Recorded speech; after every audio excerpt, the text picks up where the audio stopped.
고린도전서 11장 17절에서부터 34절까지 말씀을 오늘 살펴볼 것입니다. 우리가 지난주에 살펴봤던 내용에서요, 바울은 예배의 질서를 강조했습니다. 그래서 구체적으로는 여성 성도들이 머리에 두건을 쓰는 그런 문제에 대해서 다루었었죠. 이제 바울은 예배의 질서를 교훈하는 것에 넘어서서 예배 중에서 가장 기독교 본질을 적나라하게 드러내는, 선명하게 드러내는 예배, 무슨 의미입니까? 성찬 예배가 있죠. 성찬식, 그 성찬 예식에 대하여서 설명을 합니다. 성찬 예식은 기독교 신앙과 또 예배의 핵심이라고 할 수 있어요. 이런 성만찬의 참된 의미가 무엇인지, 또 그 성만찬을 대하는 성도들이 교회 공동체의 연합을 위해서 어떤 노력을 기울여야 하는지에 대해서 말하고 있습니다. 17절에서 22절까지 함께 읽겠습니다. 내가 명하는 이 일에 너희를 칭찬하지 아니하나니 이는 저희의 모임이 유익이 못되고 도리어 해로움이라. 첫째는 너희가 교회에 모일 때에 너희 중에 분쟁이 있다 함을 듣고 대강 민론이 너희 중에 편당이 있어야 너희 중에 옳다 인정함을 받은 자들이 나타나게 되리라. 그런즉 너희가 함께 모여서 주의 만찬을 먹을 수 없으니 이는 먹을 때에 각각 자기의 만찬을 먼저 갖다 먹으므로 어떠리는 시장하고 어떠리는 취함이라. 너희가 먹고 마실 집이 없느냐? 너희가 하나님의 교회를 업신여기고 빈궁한 자들을 부끄럽게 하느냐? 내가 너희에게 무슨 말을 하랴? 너희를 칭찬하랴? 이것을 칭찬하지 않노라. 우리가 지난주에 살펴봤던 2절 말씀, 11장 2절의 말씀 보면은 너희가 모든 일에 나를 기억하고 또 내가 너희에게 전하여 준 대로 그 유전을 너희가 지킴으로 너희를 칭찬하더라 했습니다.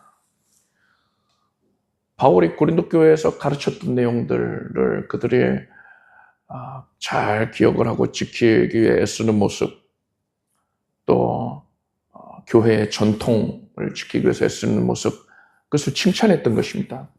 그런데 바울은 오늘 우리가 살펴보고 있는 이 17절, 고린도전서 11장 17절에서 그 분위기가 180도가 달라져가지고 이렇게 말합니다.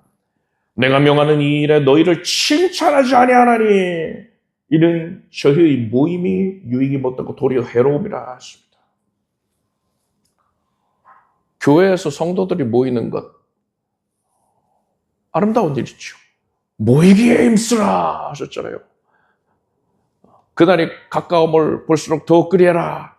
그러니까 예수님의 재림이 가까울수록 덜 모이게 된다는, 성도들이 모여서 기도하고 또 헌신하고 전도하고 하는 그런 열의가 또 쇠하여진다라는 것입니다.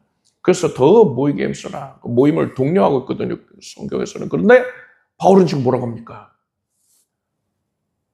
성도들이 모이는 모임인데 절대로 칭찬할 수 없는 모임이 있다. 해로운 모임이 있다. 이런 거예요. 아니, 성도들이 모이는데 두세 사람이 내 입으로 모이면 싸도 그런 게 있겠다 하셨으니까 성도들이 예수 믿는 믿음 안에서 모이는데 어떻게 해로운 모임이 있을 수 있단 말입니까? 도대체 무슨 얘기를 하는 걸까요? 18절에서 바울은 고린도 교회 안에 분쟁이 있다 함을 들었다고 했어요. 그러니까 바울이 지금 멀리 떨어졌거든요. 그래서 고린도 교회 소식을 전하여 듣는 상황입니다. 그렇기 때문에 편지를 보낸 거고요. 자, 그런데 분쟁이 있다 했는데 여기서 분쟁에 해당하는 헬라어를 보면요. 오늘 이 원어에 대해서 얘기를 할 건데 그 원어가 뭔지는 여러분 아실 필요 없어요. 원문의 의미를 우리가 헤아려야 되기 때문에 원어에 대해서 얘기하는 겁니다. 이 분쟁에 해당하는 헬라어가요. 괜히 뭐 원어가 뭐다, 이건 어떻게 생긴 단어다, 뭐 이러면 헷갈리니까 그런 얘기는 안 할게요. 이 헬라어 분쟁 있다 하는 이 헬라어가 그 의미가 천이 찢어진다 이런 뜻을 갖고 있습니다. 그러니까 고린도 교인들이 한 자리에 모였어요. 모이기는 한 자리에 모였어요. 근데 서로 마음이 갈기갈기 찢어져 있다는 겁니다. 왜 그러느냐? 이후에 바울이 하는 말을 보면요, 이들이 하는 성찬과 애찬 때문이었어요. 정확히는 애찬 때문이었습니다. 성찬과 애찬을 함께 했거든요. 애찬이 무엇이냐? 초대교회에서 성도들이 함께 모여서 식사를 하면서 사랑의 교제를 나누고 또 예배에 받은 은혜를 나누는 그런 시간이었습니다. 성찬이 있는 날에는 애찬을 함께 했어요. 그런데 이 애찬을 할 때에 성도들이 음식을 각자 가져왔습니다. 1인분의 음식을 가져오는 거예요. 그래가지고 자기가 가져온 것, 또 다른 사람이 1인분의 음식 가져온 것, 다른 사람이 가져온 것, 그것을 한데 모아놓고서는 같이 나눠 먹는 거예요. 요새 뭐 그런 파티 문화가 또 있다고 하고, 해외에서는 일반적이거든요. 근데 우리나라 사람들은 음식 준비할 때 1인분 준비 안 하고 몇 명이 모인다고? 그 사람 수대로 그렇게 준비해 간다. 그런 내용을 본 적이 있는데, 여간 너 많이 뭐 잔치 음식 준비하는 게 아니라 한 1인분의 적당량의 음식을 준비를 해서 성도들이 교회를 가는 겁니다. 그래가지고 함께 모여서 음식을 한 대 놓고서는 같이 이제 나눠 먹는 거예요. 사랑을 돈독하게 하고 또 받은 은혜를 서로 나누고 이러는 겁니다. 아주 좋은 문화라고 할 수 있습니다. 그런데 부유한 자들의 경우에는요, 참고로 교회에, 초대교회 시대에 로마 시대인데, 교회에 자유인도 있고 노예도 포함이 되어 있었습니다. 노예들도 초대교회에 굉장히 많은 그 성도층의 많은 비율을 이루었어요. 부유한 자도 있고 가난한 자도 함께 했습니다. 그렇게 다양한 배경을 가진 이들이 교회에 한데 모여 있었어요. 근데 부유한 사람들은 집에서 노예를 부리잖아요. 또 하인을 쓰기도 합니다. 그러니까 자기 시간 내기가 수월해요. 자기가 의지만 가지면 얼마든지 시간을 낼 수가 있어요. 반면에 노예라고 생각해 보십시오. 노예는 자기한테 맡겨진 일을 다 마무리를 해야 되잖아요. 자기 할당량이 있지 않습니까? 그거 안 하고서는 주인한테 저 교회 다녀오겠습니다, 이럴 수는 없잖아요. 주인이 그거를 믿는 주인이라 하더라도 그것을 그렇게 흔쾌히 여기지 않을 수도 있고요. 믿지 않는 주인의 경우엔 더 그렇죠. 교회 가는 것 자체가 또 이제 문제시 될까봐 더 주인이 시킨 것 120%는 해놓고서는 그러고서 이제 교회 오는 그런 말입니다. 그래서 부유한 사람들은 일찍 올 수 있어요. 교회에 모이기로 한 시간보다 일찍 올 수가 있어요. 반면에 빈궁한 자들, 그리고 노예 같은 경우에는요, 해야 할 일들이 많았기 때문에 교회에 항상 시간에 빠듯하게 오거나 늦게 오거나 했단 말입니다. 그런데 부유한 자들은요, 여유가 있으니까 음식을 막 뭐 집에서 먹던 거 좀 남은 거 이런 거 가져가는 게 아니라 맛있는 음식을 장만해 가지고 가는 겁니다. 그런 사람들이 일찍 오는 거예요. 그래서 뭐 자기들끼리 그렇게 뭐 쑥떡쑥떡을 했는지 뭐 협의를 했는지 모르겠는데, 여하간에 부자들이 맛있는 음식을 가지고 일찍 모였어요. 그러고서 자기들끼리 먼저 시작을 하는 겁니다. 그리고 음식을 다 먹어요. 그런 다음에 빈궁한 자들이, 또 노예들이 교회에 오는 겁니다. 그런데 음식은 이미 바닥났어요. 이 사람들도 음식 가져오면 되지 않냐? 음식 우선 마련하기도 어렵고 시간적으로도 준비하기에 여러 가지 여의치 않단 말입니다. 빈손으로 오는 경우가 허다하고, 가져갔다 하더라도 뭐 우리 상황으로 치자면은 뭐 과일 한두 개, 뭐 감자, 옥수수, 뭐 이 정도. 뭐 그런 음식을 거기서 먹었다는 건 아니지만 그런 수준의 것만 간단하게 챙겨올 정도였단 말입니다. 그런데 음식도 못 가져온 이들이 이 애찬에 참여를 하는데 음식은 이미 다 먹고 없고, 먼저 온 부자들이 심지어 포도주를 너무 많이 먹어갖고, 그 성찬에 쓴 포도주, 성찬에 사용하는 그 포도주인데 그걸 너무 많이 먹고 취해 있더란 말이에요. 그런 모습까지 지금 보여지는 겁니다. 그러니까는 부자들은 부자들끼리만 놀고, 빈궁한 자들, 노예들, 그들은 또 그들끼리만 소외대에서 모이게 되는 겁니다. 이렇게 교회에 파당이 생겼어요. 분열이 된 겁니다.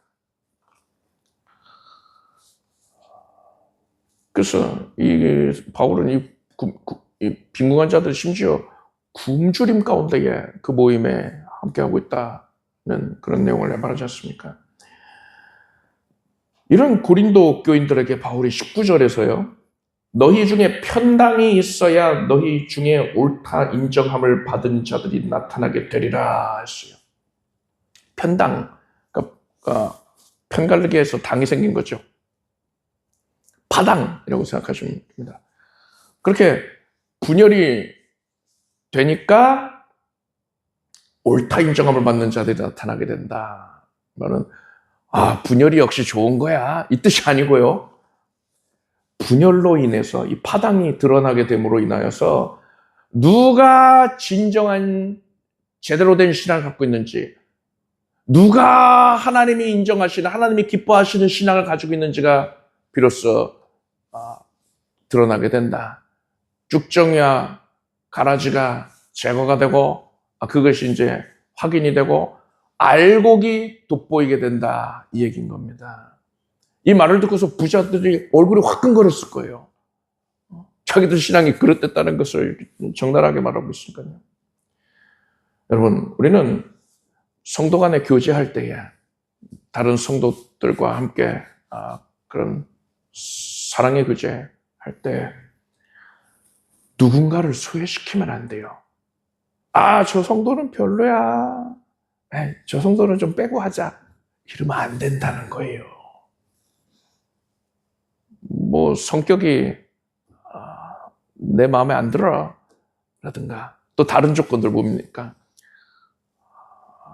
너무 몸이 약해서 같이 놀기가 힘들어 한다든가, 아니면은 너무 가난해가지고 급이 안 맞아 한다든가, 저 사람 너무 배운 게 없어, 나의 그 지적 수준으로 같이 대화하기엔 너무 버거워, 이런 생각을 한다든가, 이런 식으로 해서 누군가를 소외를 시킨다면은 바울이 말하는 이것이 바로 해로운 모임입니다. 성도의 모임인데도 불구하고 그것은 해롭다. 교회에 해롭다. 예수 그리스도께 해롭다. 하나님 나라에 해롭다. 하는 거예요. 예수께서 거기에 계시지 않는 겁니다. 그래서 우리는요, 다른 성도의 상황이, 환경이 어떻든지 간에, 학벌이 어떻든, 뭐 재물이 어떻든, 경제력이 어떻든, 그 사람 뭐 성격이 어떻든 간에 어떤 조건으로도 그를 차별하면 안 되는 것이고요. 단 한 명도 소외시켜서는 안 되는 겁니다. 여러분, 교회 내에서의 그런 모임에서 일체 차별이 있으면 안 된다는 걸 아시기 바랍니다. 여러분, 이렇게 우리가 단 한 명의 성도도 소외시키지 않음으로써 우리 교회에서 성도들이 함께하는 그런 모든 모임들은 하나님께서 기뻐하시고 복 주시는 교제와 모임이 되기를 바랍니다. 23절에서 26절까지 함께 읽겠습니다. 내가 너희에게 전한 것은 주께 받은 것이니 곧 주 예수께서 잡히시던 밤에 떡을 가지사 축사하시고 떼어 가라사대 이것은 너희를 위하는 내 몸이니 이것을 행하여 나를 기념하라 하시고 19회 또한 이와 같이 잔을 가지시고 가라사대 이 잔은 내 피로 세운 새 언약이니 이것을 행하여 마실 때마다 나를 기념하라 하셨으니 너희가 이 떡을 먹으며 이 잔을 마실 때마다 주의 죽으심을 오실 때까지 전하는 것이니라.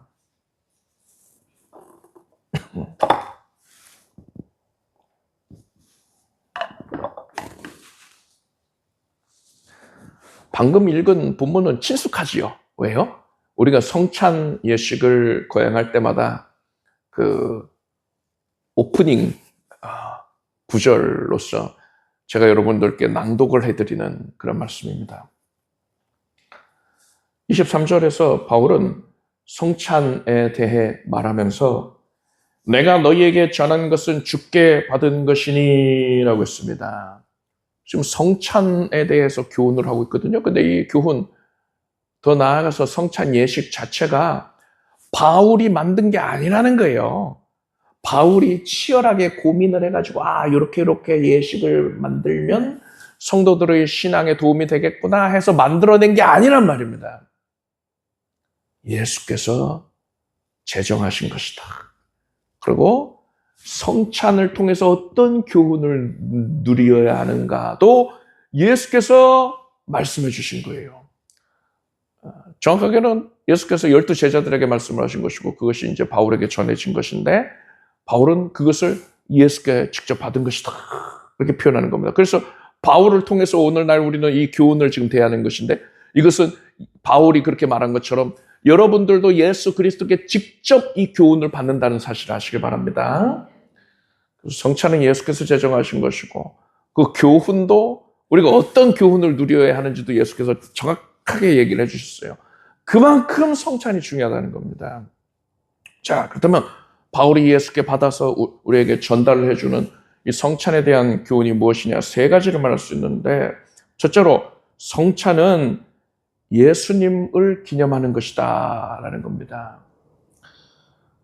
예수께서 떡을 가지고 축사하시고 떼어 가라사대 이것은 너희를 위하는 내 몸이니 이것을 행하여 나를 기념하라 하셨습니다.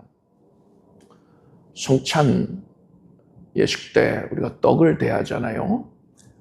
그 떡은요, 뭐 송편 같은 거 한 덩이씩 이렇게 해가지고선 쪄가지고 먹는 그런 떡이 아니에요. 그러면 안 돼요. 그 영적인 의미가 틀린 겁니다.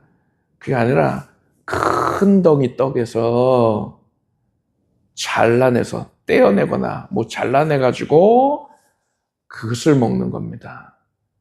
이게 어떤 의미를 갖습니까? 예수님의 몸이 찢기신 것을 뜻하는 거예요. 예수께서 나를 기념하라 하셨는데 여기서 기념하다에 해당하는 헬라어의 의미가 뭐냐? 단순히 과거에 있었던 일을 떠올린다는 게 아니고요. 과거에 있었던 사건을 오늘날로 가져오는 그런 적극적인 의미를 가지고 있어요. 즉, 과거에 예수께서 죄인들을 위해서 몸 찢기시고 고난을 당하심으로 말미암아서 그것이 오늘날 나에게 영향을 끼쳐서 내가 구원을 받았다는 겁니다. 예수께서 몸 찢기신 사건, 그게 나랑 관계가 없는 그냥 뭐 옛날에 종결되고만 그런 사건이 아니고 오늘날에 지대한 영향을 끼치고 있는 사건인 거예요. 그것을 우리가 기억함으로써 누리게 되는 겁니다. 2000년 전에 예수께서 날 위해 몸 찢기셨다. 이것을 우리가 믿고 기억함으로써 오늘날에 나에게 구원으로 역사하시는 그 은혜를 누리게 되는 것입니다. 그런데 우리는 연약한 사람입니다. 마음도 막 등불처럼 흔들려요. 그래가지고서는 기억력도 온전치가 못해가지고 과거의 일들을 쉽게 잊어버리곤 합니다. 예수께서 나를 구원하시기 위해서 몸 찢기신 그 사건은 절대 잊어버리면 안 되는데 나는 세상 가운데 바쁘게 살다 보니까는 때가 묻다 보니까는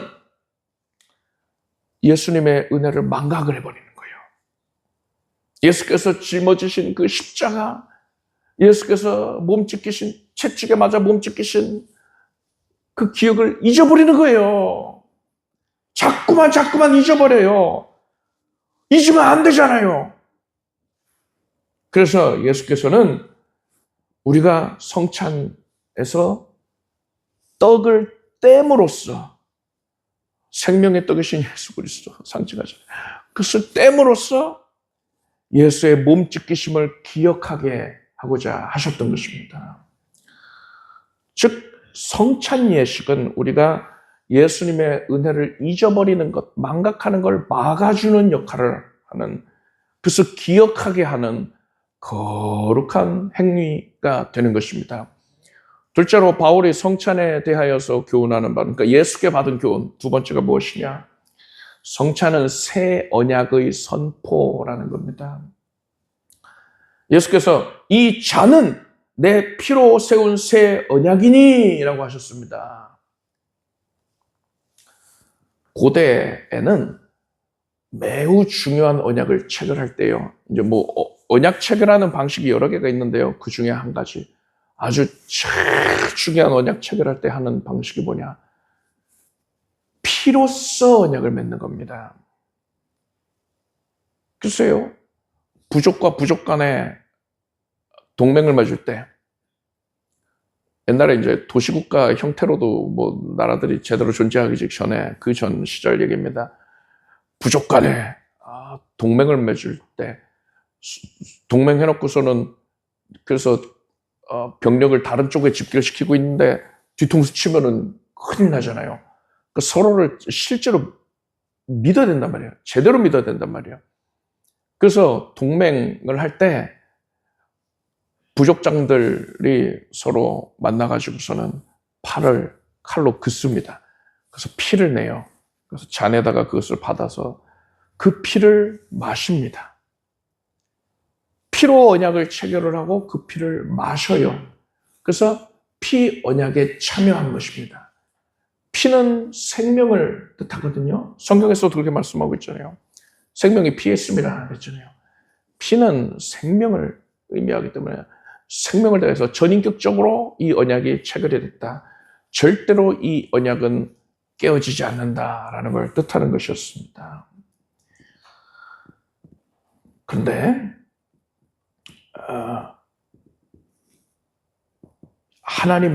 하나님께서 죄인들을 구원하기 위해서 죄인들에게 언약을 체결을 해주십니다.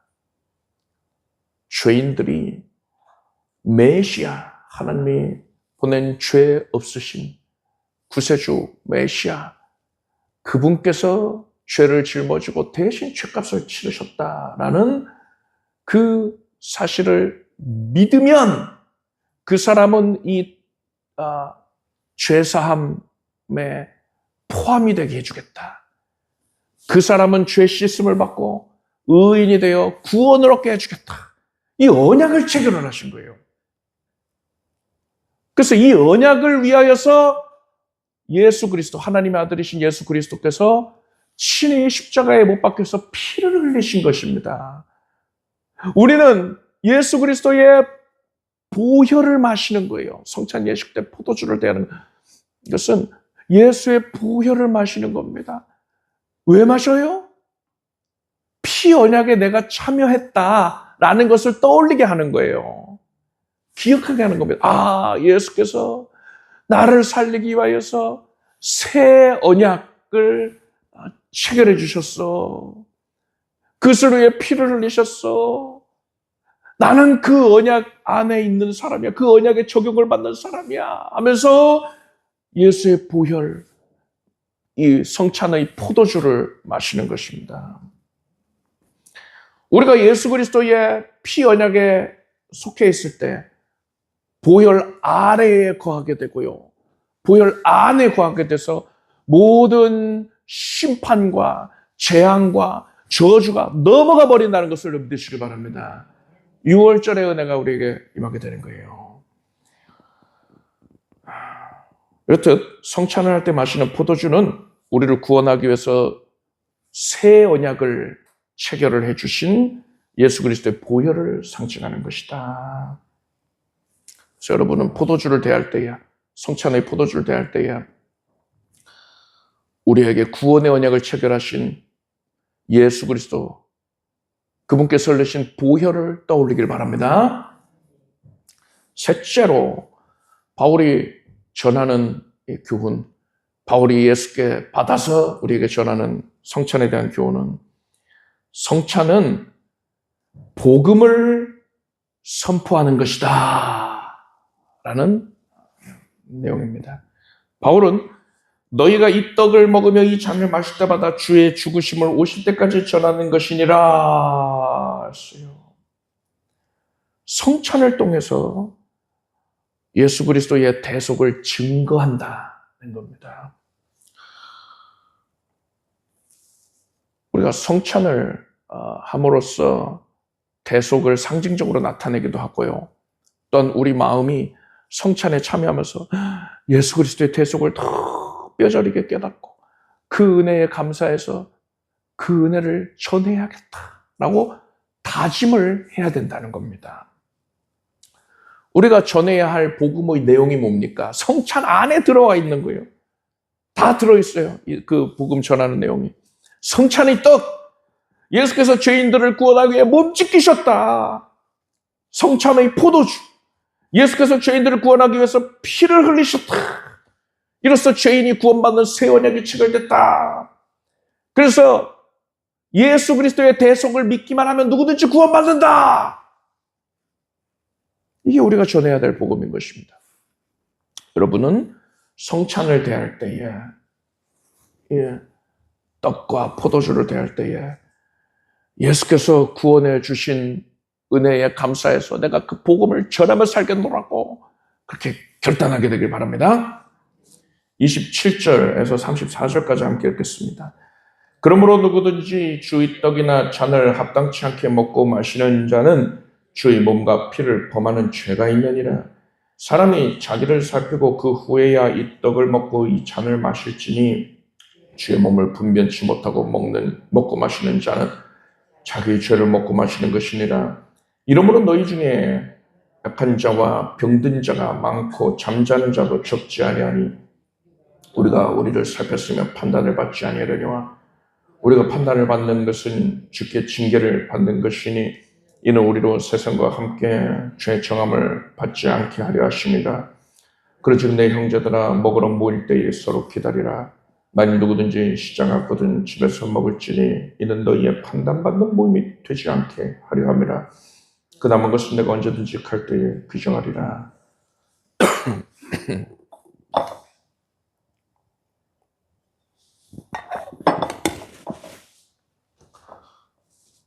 바울은 앞에서 말했던 그런 여러 가지 고린도 교인들의 분열을 이야기하는 성찬에 이어서 하는 애찬, 아니면 애찬을 먼저 할 수도 있죠. 그런 애찬을 할 때 기다려라. 너희들끼리 먹지 말고 후에 올 성도들도 생각해서 기다려라. 배고파서 오는 거냐? 너희가 밥 먹으려고 교회 오냐? 그게 아니라 배가 고프면 집에서 먹고 와라. 이렇게 얘기를 하는 겁니다. 그러고서는 이제 굉장히 중요한 부분을 얘기합니다. 성찬에 합당하게 참여하지 아니하는 자는 주의 몸과 피를 범하는 죄가 있다라는 겁니다. 굉장히 무서운 말씀이죠. 이 말씀을 잘 이해를 잘못해서 적지 않은 성도님들이 두려워하기도 했어요. 또 어떤 성도는 나는 죄가 많아서요. 성찬 참여 못할 것 같아요. 이 말씀 보세요. 나 같은 사람이 성찬했다가 벌 받으면 어떡해요. 맞죠. 또 그런 식으로 설교하는 경우들도 있어요. 죄가 있으면 회개하고 어떤 흡사 구약 시대에 부정해졌으면 정결 예식을 한 후에 비로소 하나님 앞에 나올 수 있다 하는 것처럼 당신은 죄가 있으면 이렇게 성찬하면 안 됩니다. 이런 식으로 가르치는 경우들도 있단 말이죠. 그런데 본문에서 이 합당하지 않게 성찬에 하는 자들이 책망하는 것인데 합당하지 않게가 죄가 없는 상태를 의미하는 게 아닙니다. 합당하지 않게가 그러니까 죄를 지은 상태가 합당치 않다라는 뜻이 아닌 거예요. 그럼 합당하기 위해서는 죄가 없어야 되잖아요. 만약 그런 조건이면 누구도 성찬에 참여할 수가 없는 겁니다. 합당하지 않게가 무슨 의미인지 29절에 그 답이 나옵니다. 주의 몸을 분변치 못하고 먹고 마시는 자는 자기의 죄를 먹고 마시는 것이다 했어요. 이 말씀에서 분변하다라는 헬라어는 구별해서 인식을 한다, 제대로 인식한다 이 뜻을 갖고 있습니다. 그렇다면 뭘 인식하는 겁니까? 성찬에서 대하는 떡과 잔이 예수님을 상징한다는 것을 제대로 인식해야 된다는 거예요. 우리가 이미 앞에서 살펴본 내용들입니다. 떡은 예수 그리스도의 찢기신 몸이다. 잔은, 이 포도주는 예수께서 날 위해 구원의 언약을 체결하시기 위해서 흘리신 피다. 보혈이다. 이거를 제대로 알아야 된다는 거예요. 그렇지 아니하고 이런 영적인 의미는 싹 무시한 채 그게 뭐가 중요해 하고서 단순히 습관적으로 성찬의 떡을 대하고 잔을 대한다. 그래서 심지어 취한 자도 있었다 그랬잖아요. 성찬에서 사용하는 그 포도주 가지고 하도 먹어대가지고 취했다니까요. 이게 바로 분변하지 못하는 겁니다. 제대로 영적인 의미를 인식하지를 못한 거예요. 그들은 이 고린도 교회에 그렇게 무절제한 사람들이요. 이 사람들은 성찬의 떡과 잔이 영적으로 무슨 의미를 갖고 있는지, 어떤 교훈을 하는지를 인식을 하지 못했고, 그것이 바로 지금 바울이 지적하는 바인 것입니다.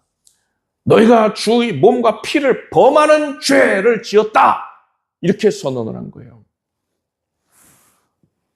바울이 이게 절대로 소위 말하는 오버하는 게 아닙니다. 왜냐? 이러한 제대로 된 인식을 갖지 아니하고, 즉 분변하지 아니하고 성찬을 대하면 어떻게 됐느냐?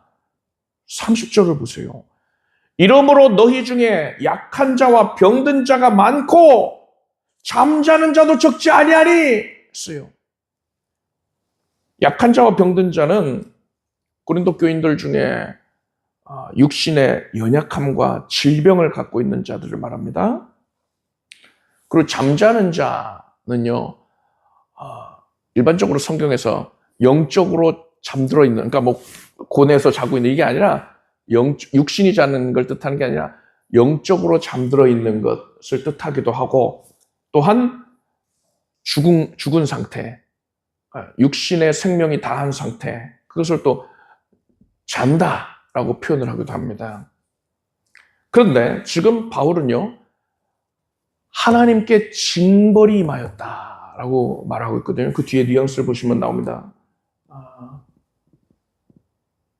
32절을 보니까 우리가 판단을 받는 것은 주께 징계를 받는 것이다 했거든요.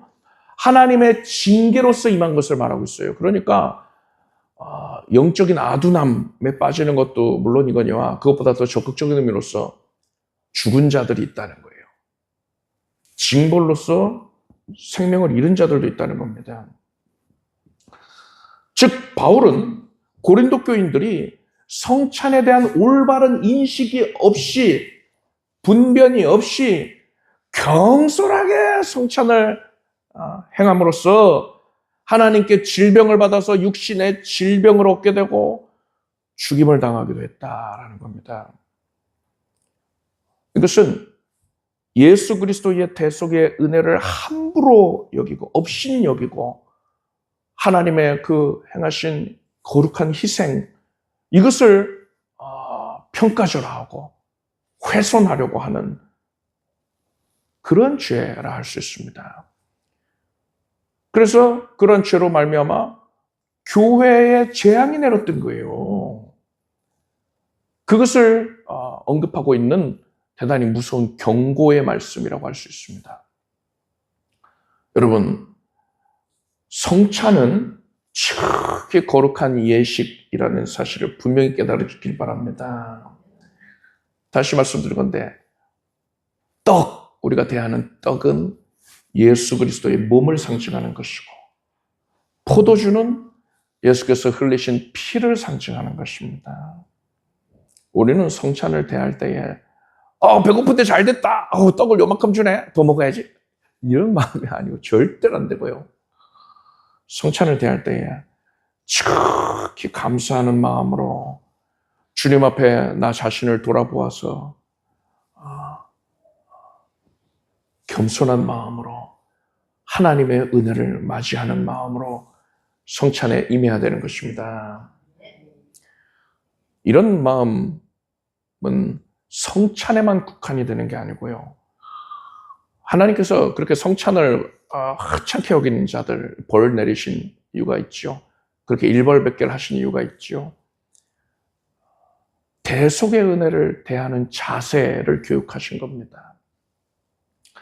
예수 그리스도의 대속을 대하는 신앙의 자세, 또한 대속을 품고 있는 성도가 삶 가운데에서 나타내야 하는 자세를 교훈하신 거예요. 여러분, 우리는 대속의 은혜 앞에서 두렵고도 떨림으로 하나님을 경외하는 마음으로 그 은혜를 받아 누리길 바랍니다. 절대로 대속의 은혜를 하찮게 여기면 안 돼요. 대속의 은혜를 하찮게 여기니까 성찬을 홀대한 거란 말입니다. 그래서 여러분은 대속을 가장 귀히 여기고 그 대속을 가장 적극적으로 표현하는 이 성찬 예식에 임할 때에 여러분은 그러한 경외하는 마음을, 감사하는 마음을 하나님 앞에 표현해 드리기를 바랍니다. 이것이 분변하는 상태인 것이고요. 합당한 마음가짐인 거예요. 이런 마음으로 우리가 살아갈 때에 또 성찬 예식을 드리고 항상 대속의 은혜를 이런 마음으로 대할 때에 하나님께서 여러분에게 구원의 은총과 더불어서 하늘의 신령한 복과 땅에 기름진 것들을 넉넉히 공급해 주실 것입니다. 기도하겠습니다. 하나님, 우리에게 성찬을 통하여서 대속의 은혜를 깊이 알고 더 그것을 기념하고 대속의 은혜를 더욱더 깊이 체감하게 하신 것을 감사드립니다. 우리는 예수 그리스도의 은혜를 크게 힘입은 자이니 우리가 다른 성도들을 용납하고 사랑하고 섬기는 데 주저함이 없게 하소서. 그래서 성도 간의 교제와 모임에서 하나님의 기뻐하시는 자리라는 확증이 따르게 해주시옵고 우리 온 성도들은 예수 그리스도의 대속의 은혜 안에 머물며 그 은혜로 말미암아 서로를 섬기게 하여 주시옵소서. 예수님의 이름으로 기도드립나이다. 아멘. 모두 자리에서 일어나시길 바랍니다. 가슴에 손 얹고 아픈 곳에 손 얹고 믿음으로 기도하겠습니다. 하나님께서 예수 그리스도의 대속을 우리에게 허락하시고 그것을 풍성히 누리게 해주셔서 감사드립니다. 대속 안에는 영혼의 구원뿐 아니라 저가 채찍에 맞음으로 우리가 나무를 입었다 하셨으니 육신의 병고침도 포함이 되어 있는 줄 믿습니다.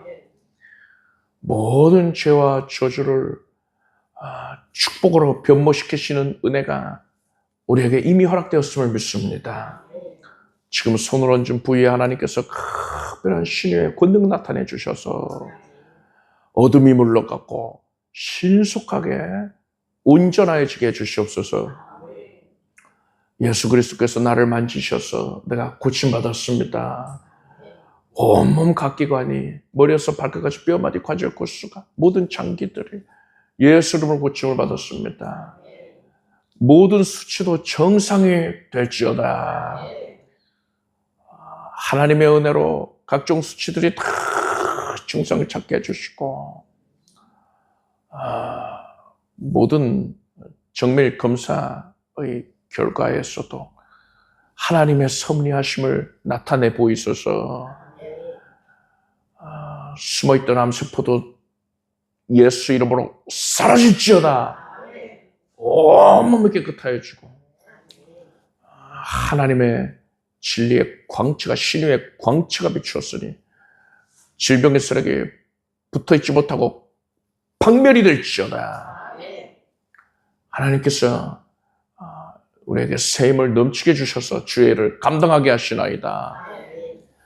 하나님의 능력이 주의 백성들의 삶 전체를 주관하셔서 온 가족들이 예수 잘 섬기게 해주시고 구원의 은혜 안에만 머물게 해주시고 함께 예배드리는 즐거움이 있게 하소서.